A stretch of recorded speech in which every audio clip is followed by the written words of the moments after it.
Hello viewers, welcome. Now in this video, we're going to look at simple harmonic motion. We'll start by looking at definition of terms under simple harmonic motion. We'll then go by and look at the functions that can help us find the position of a particle at any time, its velocity, and its acceleration. Then we'll go on and look at period and the formula that can help us find the period of oscillation, other formula that can help us find the frequency of oscillation, and also formulas that can help us find the angular frequency as well as the spring constant. Then like that. By the end of this video, you have a concrete foundation for simple harmonic motion. So let's get to it. Now, what is this simple harmonic motion? In order for us to understand what simple harmonic motion is, we first need to have an understanding of what we call periodic motion. Periodic motion. Now, what is this periodic motion? When you talk about periodic motion, we're just talking about repeated motion at regular time intervals. If we have an object or a particle that is repeating this motion or its motion at regular time intervals, it means what we have is periodic motion. What do we mean by regular time intervals? We are saying, let's say every 2 seconds, this particle will go back and forth. Every 2 seconds, it goes back and forth. It means it's doing periodic motion. Or rather, let's say this particle is going around something every 5 seconds. It goes around something. For example, the way the Earth goes around the Sun every 365 days, that's also periodic motion. Every 365 days, the Earth will go around the Sun. Every 365 days, the Earth will go around the Sun. So that's an example of periodic motion. Yes, what we are saying is periodic motion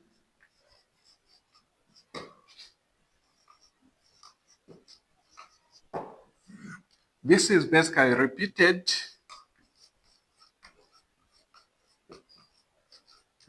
motion at regular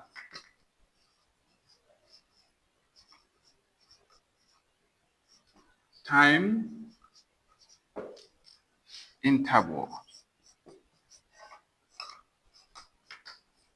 So if we have repeated motion at regular time intervals, it means what we have is basically periodic motion. If this is periodic motion now, this periodic motion can also be referred to as harmonic motion. Not simple harmonic motion, but harmonic motion. So periodic motion can be referred to as harmonic motion. So if harmonic motion or periodic motion is repeated motion of an object at regular time intervals, what then is simple harmonic motion? If this is periodic motion, what then is simple harmonic motion? Now, simple harmonic motion is a special type of periodic motion. It's also periodic motion. Take that. So it's also periodic motion, but it's a special type of periodic motion by means of a restoring force whose magnitude is directly proportional to the displacement of this object, but is acting in the opposite direction to that displacement. In other words, what we are saying is it is a special type of periodic motion in which the restoring force is directly proportional to the displacement of an object from its mean position, and the force is acting in the opposite direction to the displacement of that object. So what we mean by that is if the direction of the displacement is this, the direction of the force will be the other way around. So these two, the force is directly proportional to the displacement, but is acting in the opposite direction. Mathematically, what we have is the restoring force is proportional, directly proportional to the displacement of that particle, let's say in the x direction, and since they are acting in the opposite direction, we are going to have a negative sign showing the difference in direction. So our FR here, we replace our proportionality here by an equal sign and a constant k, and we are not leaving our negative sign there, still showing the direction. So what we have is the restoring force is equal to minus K multiplied by the displacement. This is Hooke's law. This is Hooke's law, where the R is the restoring force. See the restoring force. K is the spring constant. The proportionality constant we have here is called the spring constant.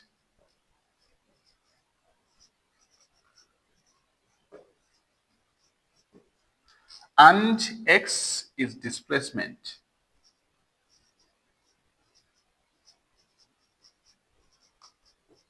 So this is basically what we have here. The restoring force is equal to minus K, which is the spring constant, multiplied by the displacement. Now, the common examples we have for simple harmonic motion, the first one is the mass spring system. The mass spring system. Let me write it here. So the first one is the mass spring system. This is the first example that we have, the common example. The second one is the simple pendulum. So simple pendulum is also an example of simple harmonic motion. Now, let's get the spring mass system and understand what is happening here. So the mass spring system, let's say we have this spring here that is attached to a stationary handle here, and then we have a mass connected to it. So let's say we have a mass that is connected to this spring here.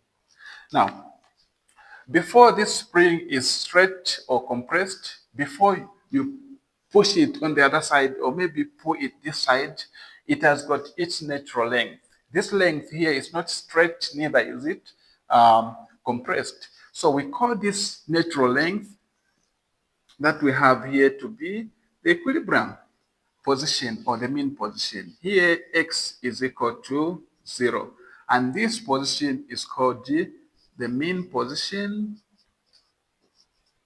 or the equilibrium position. The mean position or the equilibrium position. We can also use terms like the position of origin.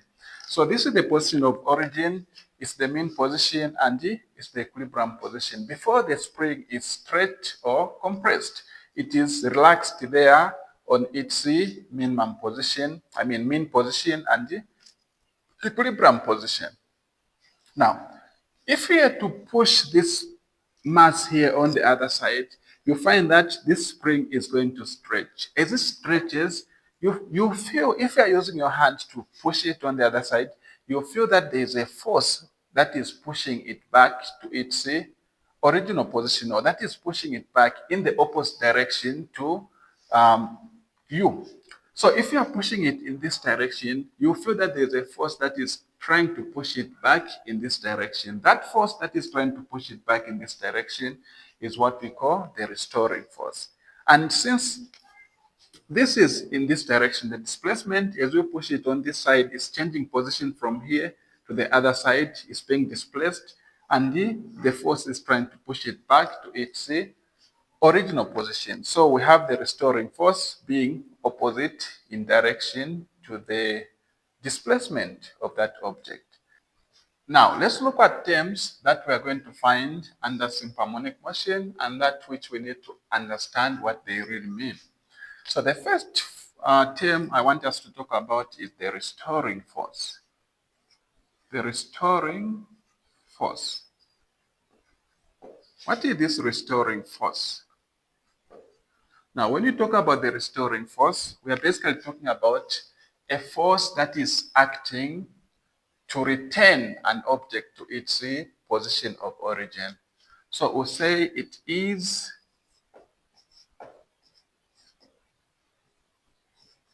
a force. It is a force that acts You can say acting, a force acting to return the object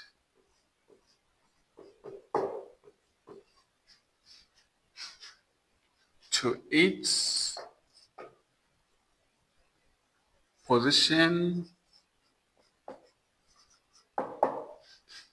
of equilibrium.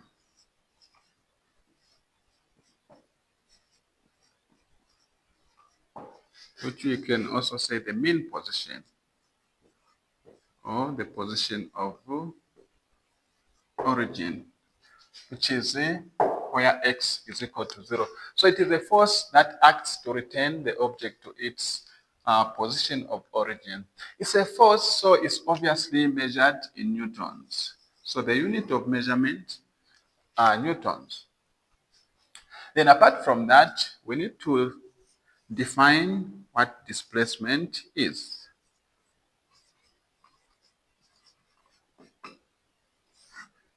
So this is our second term. Now, when you talk about displacement of a particle undergoing superharmonic motion, it's basically any distance it travels from its equilibrium position. So we'll say it is the distance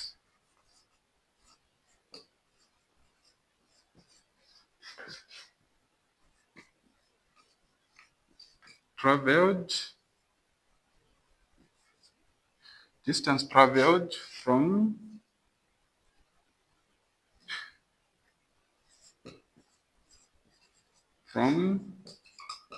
the mean position.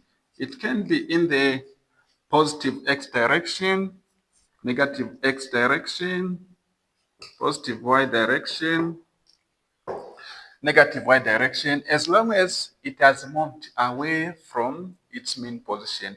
That distance the particle is going to cover is what we call its displacement. In other definitions, you can say it is change.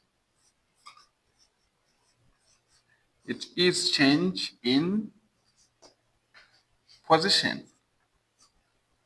So if it changes position, meaning it's moving from its mean position to another position. So that change in position is basically what we refer to as a displacement. Now, this is distance traveled, so it's measured in meters. Displacement is measured in meters. Apart from that, I want to look at this term called the amplitude. So what is amplitude? When you talk about amplitude,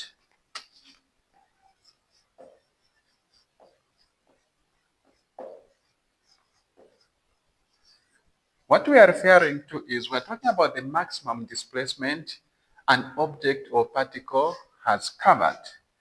So we know what displacement is. Amplitude is just the maximum displacement. So the maximum displacement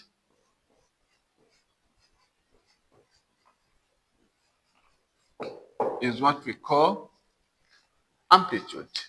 Is displacement just the maximum, so still is measured in the units of meters. So that's another term we're going to find as we learn simple harmonic motion. Another term is period of oscillation. What is this period of oscillation? Now, when we talk about period of oscillation, we're just talking about the time taken for one oscillation or for a complete oscillation. So it's time that we are talking about, the time taken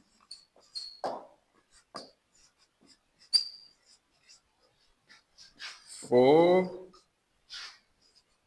a complete oscillation or complete cycle.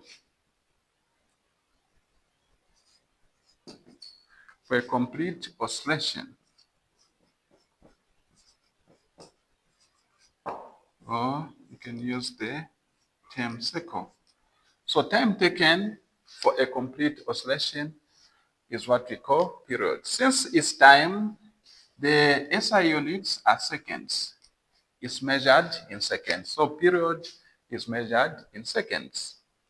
Apart from that, I want us to look at the frequency, the term frequency of oscillation. Now, when you talk about frequency of oscillation, there on the period, we're talking about the time taken for a complete oscillation. Now, when you talk about frequency, we're talking about how many oscillations are complete in a second. So how many complete cycles are there in a single second or in a unit of time? So we'll say this is the number of oscillations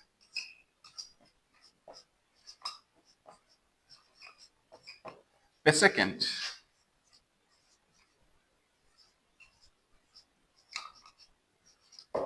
The number of oscillations per second is what we call frequency of oscillation. This is measured in hertz or per second, 1 over s, which can be written as s to minus 1. So these are the units for frequency of oscillation. Yes, apart from this, I want us to look at another term. And this term that I want us to look at is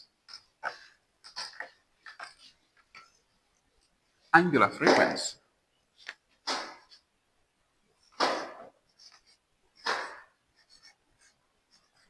Now, what is angular frequency?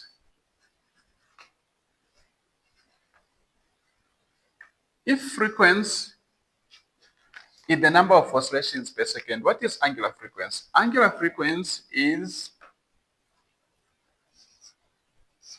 the rate of change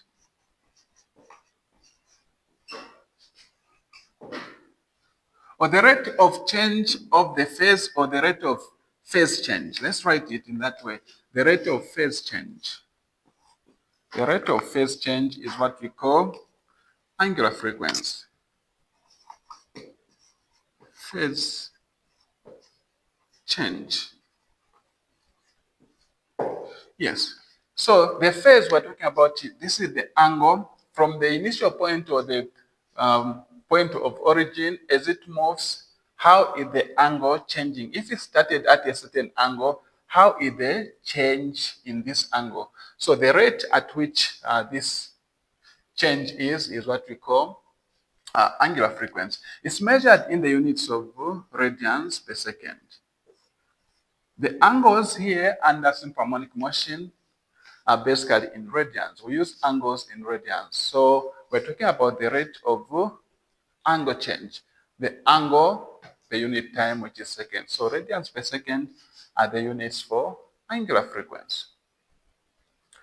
Now, these are the terms I wanted us to look at so that as we find them, we are not going to basically be confused. Yes, so know the definitions for these terms and what they basically mean, and it will be easier for you as you go through. Sometimes in questions, they may just give you a statement to say it took 2 seconds to complete an oscillation. And it means they've given you the period of oscillation. So you need to understand the terms and you find it easier. Now, let's look at functions. Now, for a particle undergoing simple harmonic motion, its position as a function of time or a position at any time is given by this function here. X is equal to A cos of omega t added to phi on the other side.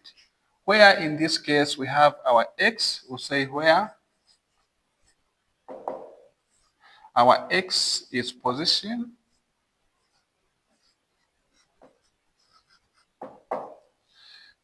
our T is time, our A is amplitude,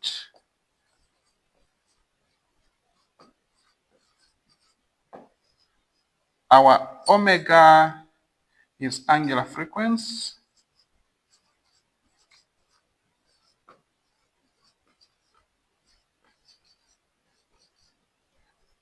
Our phi is the phase angle or phase constant. So where our phi is our phase angle or phase constant. Like that. So these are the variables we have in here. We have x for position, we have t for time, we have a for amplitude, we have omega for angular frequency, and we have phi for the phase angle. So this is the function that will help us find the position of a particle undergoing simple harmonic motion at any time. Now, we understand, say, if we have the position function, we can get the velocity function and get the acceleration function if we just differentiate our position function. If we get the first derivative of the position function, we are going to have our velocity function. And if we get the second derivative of the position function, we'll have our acceleration function. Or rather, we can have it by getting the first derivative of the velocity function. So let's do that.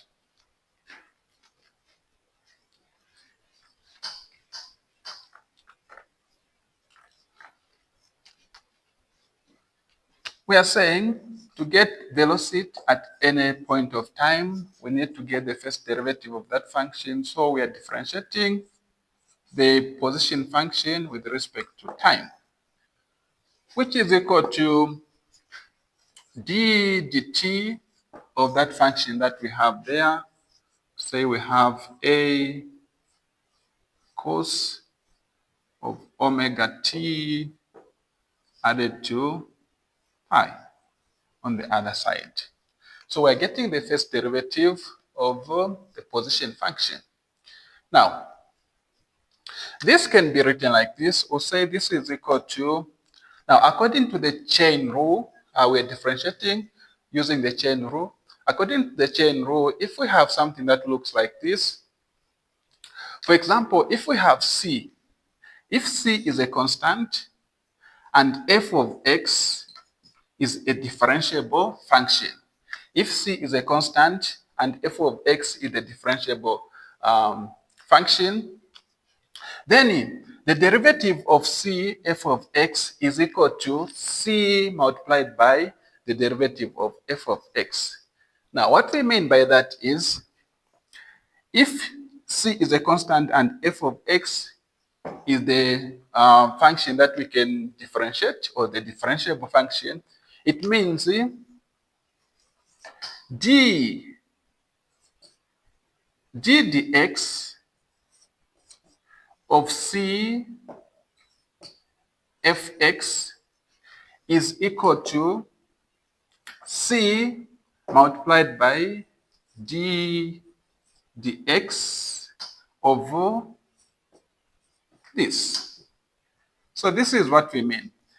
If we have c to be a constant and f of x being the differentiable function, it means the derivative of c f of x is equal to c multiplied by the derivative of f of x. So the derivative of c f of x is equal to c multiplied by the derivative of f of x. So this is what we are going to follow. Even here, we'll get our constant. In this case, our c, which is constant here, is a, the amplitude, and this whole function here is the function that is differentiable. So we'll say this is equal to a multiplied by d dt of that function. The function we have is cos omega t added to the phase angle. So that's what we have there. Now, when you read this stage, we need to point out our two functions. We have the out function and we have the inner function. We have the outer function and the inner function. Now, looking at what we have here, the outer function is cos, and the inner function is omega t added to phi. Now, what happens here is this. According to the chain rule, If we have something like this, if we have a function, let's say f of u is equal to, let's say we have cos of u or cos u. If f of u is equal to cos u, then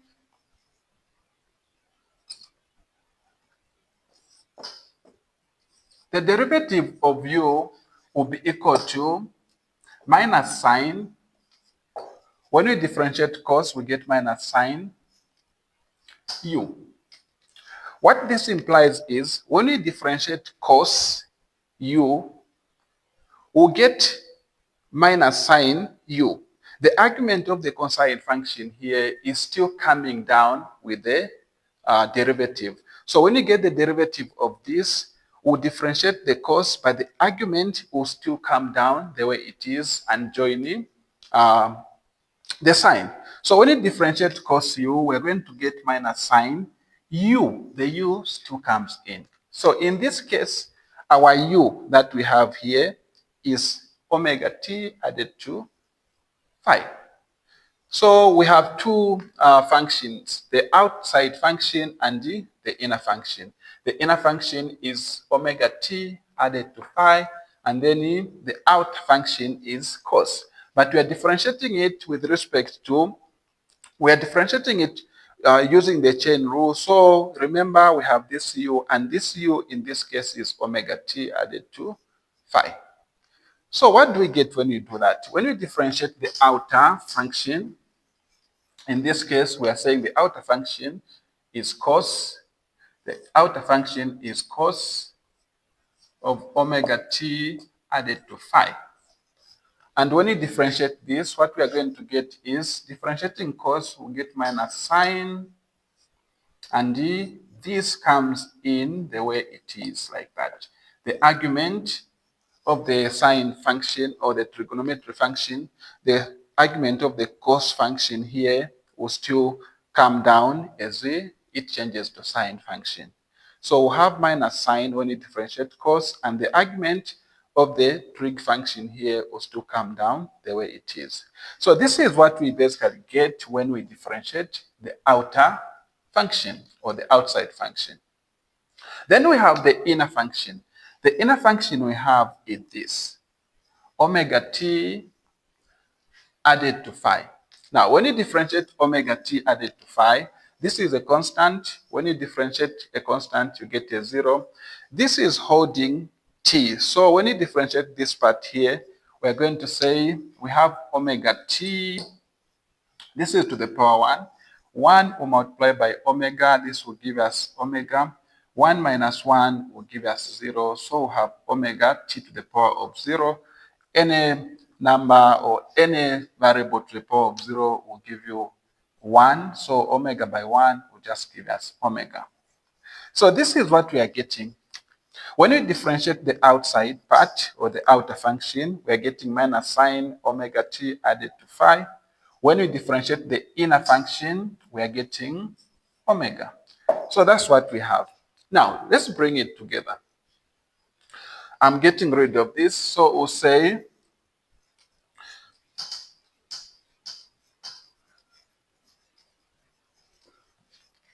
this will be equal to A multiplied by, we'll put that like this. What we get when you differentiate this, we are getting minus sine omega t added to phi. Then this comes like that. Then when we differentiate the inner function, we are getting omega. So this is what we have. We'll have a multiplying by this function, then also omega is multiplying by the same function. When you combine them, our final will be a minus a omega sine omega t added to phi. So this is the function that can help us find the velocity of a particle at any time. You see the function that will help us find the velocity of a particle undergoing simple harmonic motion at any time. So this is the process of differentiating using the chain rule. In most cases, you are not going to be required to do this differentiation like this. All you have to do is know the function for the position, know the function for the velocity, and know the function for acceleration. But in case of cases, you are told to differentiate and get that function, you need to understand the steps that we have just done here. The first step is we take the constant outside the differentiation. So we take A outside here, then we differentiate what is remaining there. From what is remaining there, we should note that we have the outer function and we have the inner function. The outer function being cos, but this cos is moving with its argument there. The argument of cos here is omega t added to phi, so it's moving like that. So it implies to say the outer function will be cos omega t added to phi, and then you supposed to have that is added to phi, and then the inner function is still omega t added to phi. So when you differentiate cos omega t added to phi in the outer function, we're getting minus sine omega t added to phi. And then when you differentiate the inner function, we're getting omega. Then when you multiply with the function that we have a by omega there, then multiply by the function we have here, our final will be minus a omega sine omega t added to phi. And that's our velocity function. So we'll do the same to find the acceleration function. Now we're going to use the velocity function to get our acceleration function. The same steps will follow.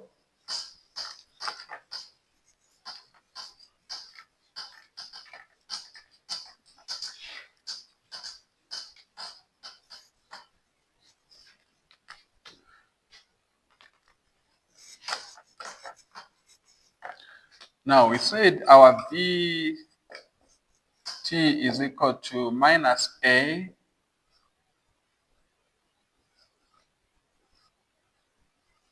then sine omega t added to the phase angle there. So this was our final function here. Then to get the acceleration, we'll say acceleration is equal to dv dt, which is equal to d dt of that function we have there. So we'll say we have minus a omega, then we have the sine of omega t added to the phase angle like that.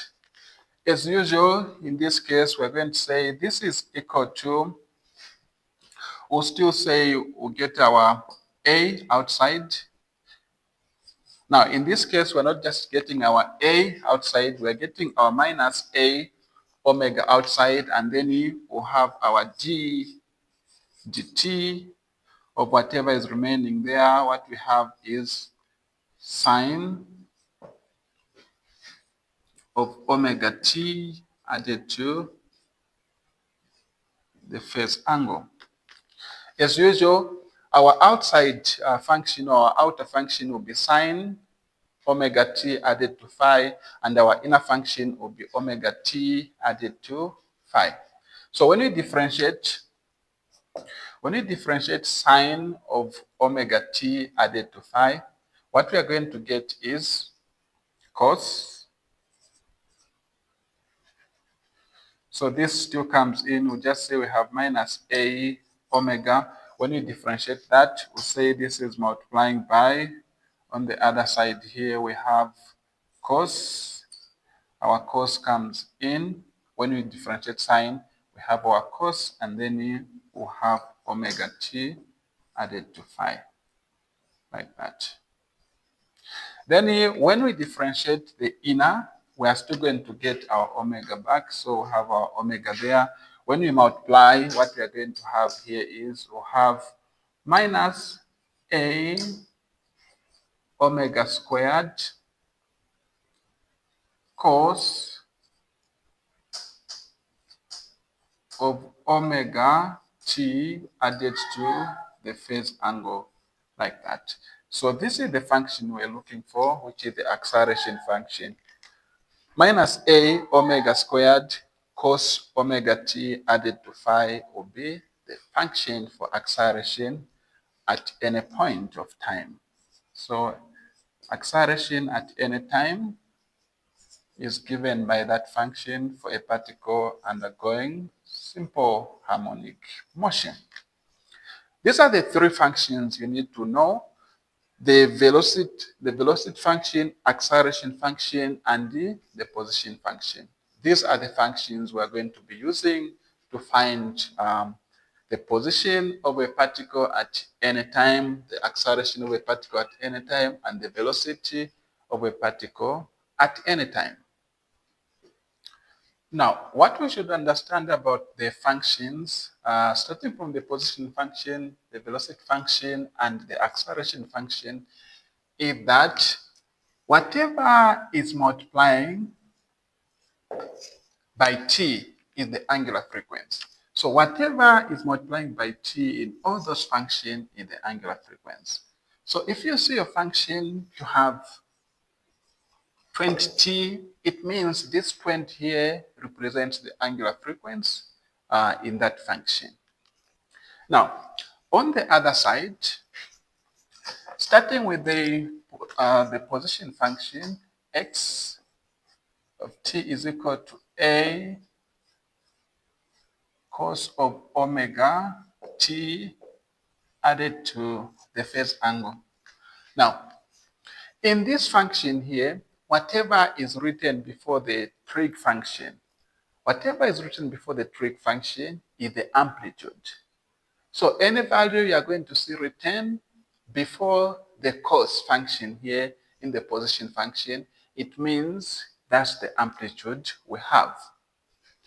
Then if we have the velocity function, the velocity function has got amplitude and the angular frequency.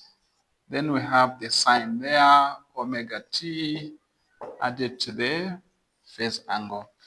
So here in this case, whatever is written before the trig function, in this case we have sine, whatever is written before this is not amplitude, neither is it angular frequency, but is the product of amplitude and the angular frequency. So when you multiply amplitude and angular frequency, you get a value here. So whatever is written before the sine function, understand to say it's not amplitude, it's not angular frequency, but it's the product of angular frequency and amplitude. Hope we are getting that. Whatever is multiplying by t is angular frequency, we can see in all the functions, and whatever is added to that is the phase angle. So whatever is added to omega t is the phase angle in all the functions. For the acceleration function, at, this is equal to minus omega squared. Our cos comes back, and we have that. In this case again, whatever is written before the cos here is not angular frequency, is not amplitude, but is the square of angular frequency multiplied by the amplitude. So it's the product of the square of angular frequency and the amplitude. Whatever is written before t is still angular frequency. Whatever is added to that is basically the phase angle. So this is what we need to understand in these functions. Some of the students will mistaken what is written before the sine function here in the velocity function to be amplitude, and they get it wrong. The same applies here. They'll mistaken this to be amplitude, which is wrong again. So notice the function you're dealing with, and then you understand what is written before the trig function, and you know what it is. If it's the position function, It implies to say we have the amplitude. If it's the velocity function, we have the product of the amplitude and the angular frequency. Then if it's the acceleration function, we have the product of the square of angular frequency and the amplitude. Now, let's talk about maximum speed and maximum acceleration. This A multiplied by omega here represents the maximum velocity. So whenever you're calculating maximum velocity, when they tell you to calculate maximum velocity, the formula you need is Vmax is equal to omega multiplied by amplitude. Whatever you do when you're told to multiply or to calculate or find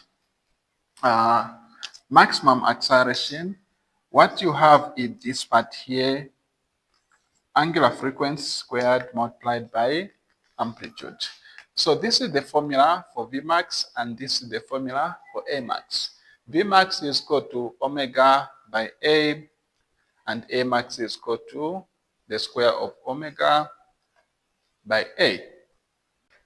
Now, let's look at the formula that can help us find the angular frequency, calculate period of oscillation, and also the frequency of oscillation.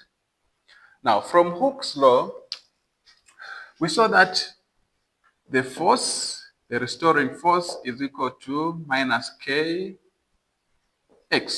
where F is the restoring force, K is the spring constant, and the x is the displacement.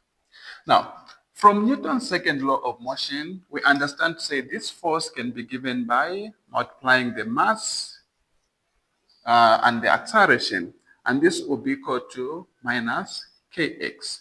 What we have done is we've just replaced the force with its formula here, which is ma, and we have just taken what we have on the other side and put it.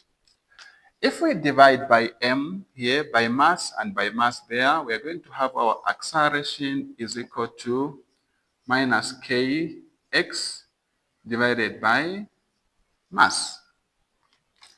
If we rewrite this one in this format, we say our acceleration is equal to minus k over m multiplied by x. This will still be the same as that one. Now, what we are going to do from this stage is we are going to replace our acceleration with its function at any time and the position with its own function for a particle undergoing simple harmonic motion at any time. So we are going to do that. We'll say on this one here, we are going to have the acceleration function, which is minus omega squared a cos of omega t, that will be added to the phase angle there. And this will be equated to, on the other side, we're going to have minus k over m. Then here we are going to replace with the function which is a cos omega t added to the phase angle on the other side. Yes, so that's our step. After doing this, we can say from this point here, a cos omega t plus phi is the same as what we have on the other side. This is the same as what we have on the other side. So what we are going to do is we're going to divide by that on this side and also on the other side. When we do that, what we're going to have is minus omega squared will be equal to minus k over m.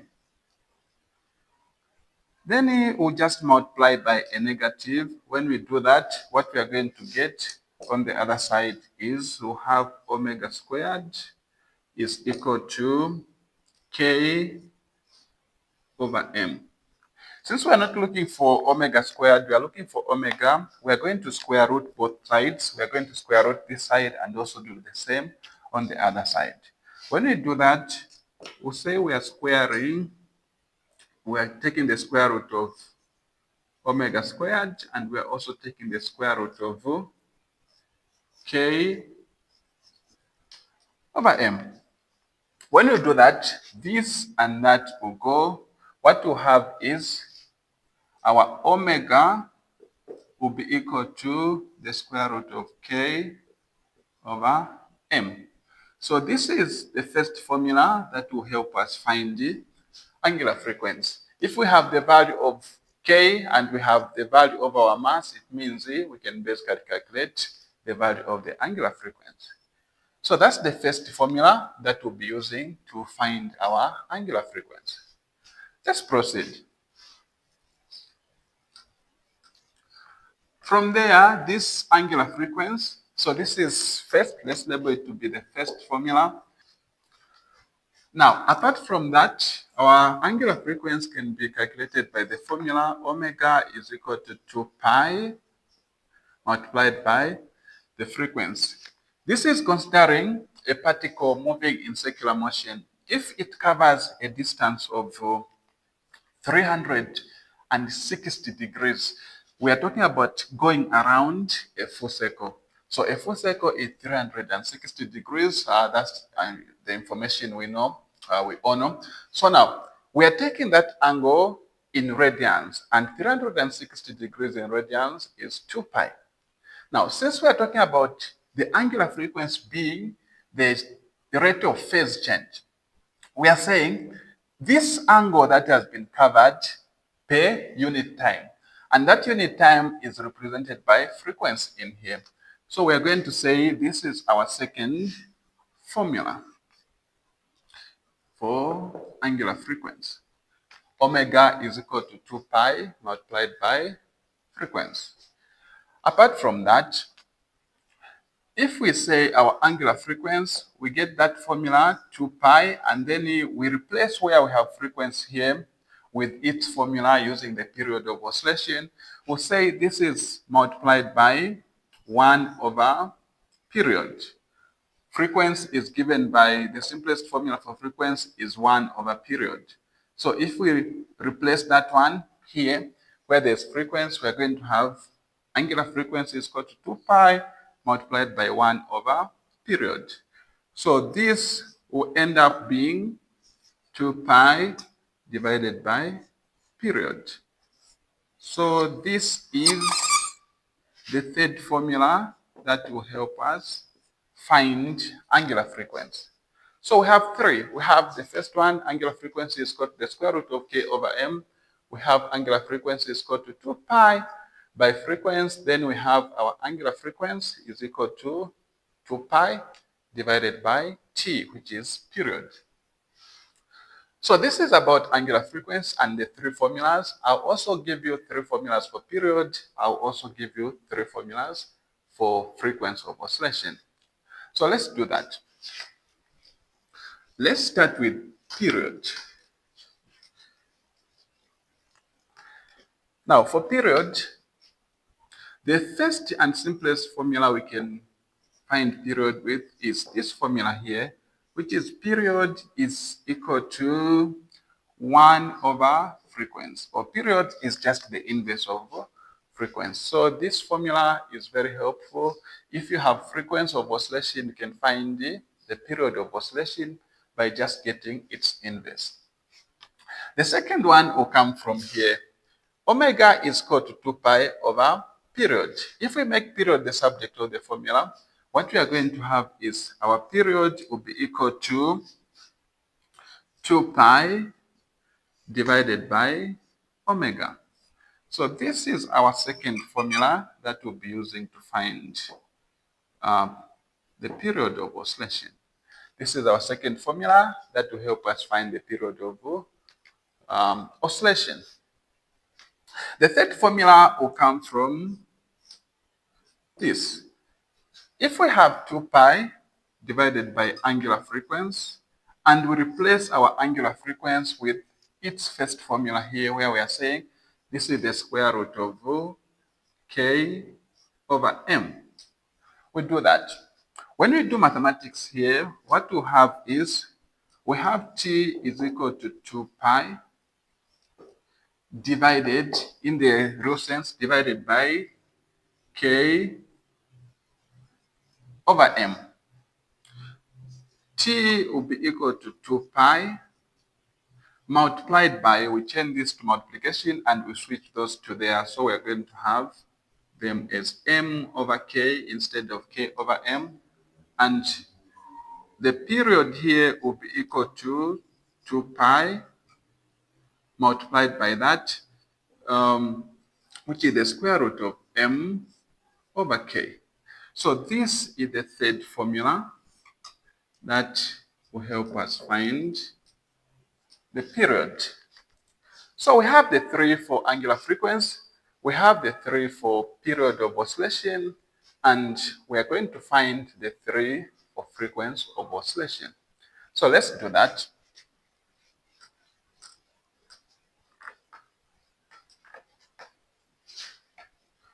Now, the first formula again that we have here, the simplest one is frequency is equal to 1 over t. Frequency is equal to 1 over t, which is the simplest formula. If we have our period, we can find our frequency by just getting the inverse of period. The second one will come from the formula that says angular frequency is equal to 2 pi multiplied by frequency. When we make frequency the subject of the formula, we'll find out that our frequency can be given by angular frequency divided by 2 pi, like that. So this is our second formula there. Frequency is equal to angular frequency divided by 2 pi. And our third formula will come from this. So we have angular frequency there divided by 2 pi. We're going to get this formula for angular frequency and replace it on top. So we'll have the square root of k over m, and this is dividing by 2 pi. So our frequency will be equal to the square root of k over m multiplied by, now this is like over 1. So we'll now switch them, we'll have 1 over 2 pi. This finally gives us the third formula, which is 1 over 2 pi. That is going to multiply by the square root of k over m. So this is our third formula for frequency. So I've given you 3 formulas for angular frequency, 3 formulas for period of oscillation, and 3 formulas for frequency. I'll also give you 2 formulas that you can use to find the spring constant. So let me give you those 2 formulas.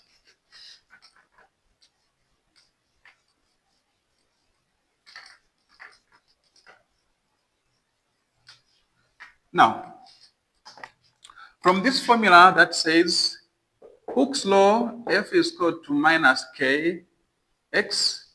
When we make k the subject of the formula here, forget about the negative. We don't use it usually in this expression. In most cases, it's just an indication that tells us to say the displacement and the force are in different directions.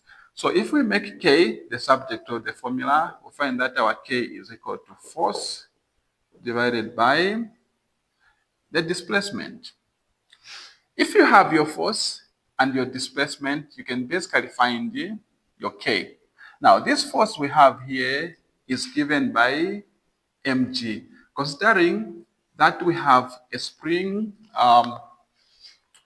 placed vertically and it's acting against gravity, it means we can have our acceleration as acceleration due to gravity, and we multiply it by the mass divided by the displacement. It means we have our formula for k. So k can be given by force over displacement, where the force is mg and our displacement is x, or rather, if it's in the y direction, you can put y, you can put x, still the same. So k is equal to mg over y, where y is displacement in the y direction, or x displacement in the x direction. So this is the formula that will help us find the spring constant k, if we have the mass and we have the displacement. Now, as we are using these formulas, the units for K are newtons per meter. So your displacement must be in meters and your mass must be in kgs. Note that. And acceleration due to gravity is a constant, is 9.81, 9.81, and we use it in the units of newtons per kg. So yeah, this must match the units of kg. So your mass must match the units of kg so that they can cancel, and then we will have our spring constant in the units of newtons per meter. So this is the first formula. Let me call it first formula or formula number 1, like that. Then let's have formula number 2. Formula number 2 is coming from this. We said angular frequency is equal to the square root of K over M. So if angular frequency is equal to the square root of K over M, we can make K the subject of the formula. How do we make it the subject?